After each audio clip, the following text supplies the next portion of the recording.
ఒక పాత గ్రంథాలయంలో పుస్తకాలు వెతుకుతూ అరవింద్ ఒక్కసారిగా ఓ రహస్య ద్వారాన్ని కనుగొన్నాడు. అదే అతని జీవితాన్ని పూర్తిగా మార్చేసింది.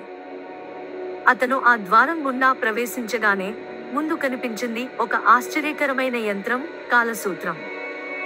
పక్కన ఓ వృద్ధుడు నిలబడి ఇలా అన్నాడు, ఇది కాలాన్ని నియంత్రించే శక్తి కలిగిన యంత్రం.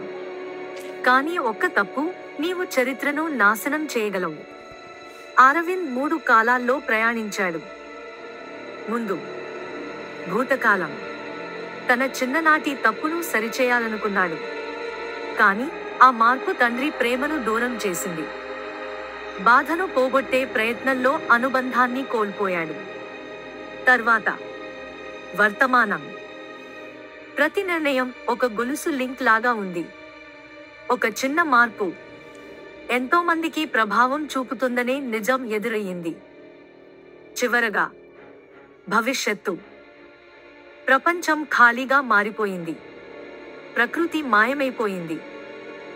మానవ కోరికలు భూమిని శూన్యంలోకి నెట్టేశాయి. దాంతో అరవింద్ తట్టుకోలేక చివరి నిర్ణయం తీసుకున్నాడు, కాలసూత్రాన్ని ధ్వంసం చేయాలని. అయితే అదే సమయంలో కాలసూత్రి స్పష్టంగా ఒక మాట చెప్పింది, కాలం మారదు, మారేది మనమే.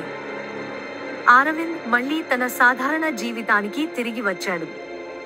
కానీ ఇప్పుడు అతను ప్రతిరోజును జాగ్రత్తగా, బాధ్యతగా జీవించసాగాడు.